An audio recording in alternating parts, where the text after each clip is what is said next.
Salut, sunt Mario și azi vă voi arăta Noli 367.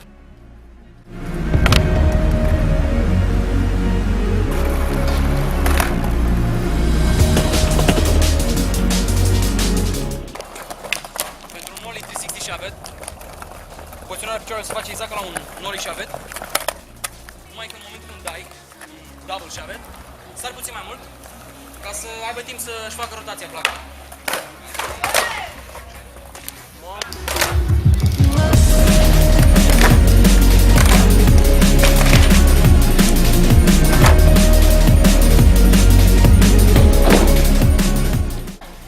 Am uitat să menționez că Noli 367 ăsta de-l fac e pe frontside, există și pe backside, cum îl face Cătălin.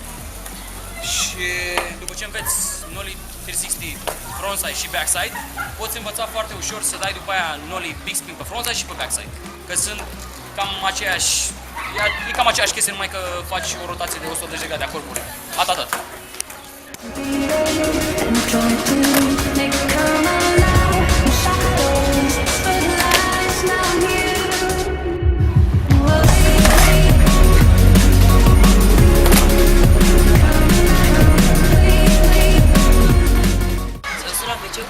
Nu merg WC-urile?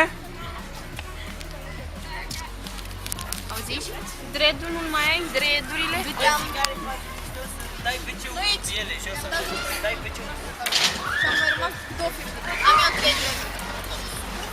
Stai să plec. Porți un tricou cu BMX. Auzi, Dianu? De ce porc cu BMX? Da. Pentru că pot o suge tare. Pentru că... Da-te mă, drac! Deci toate fetele din ziua de azi sunt big. Nu.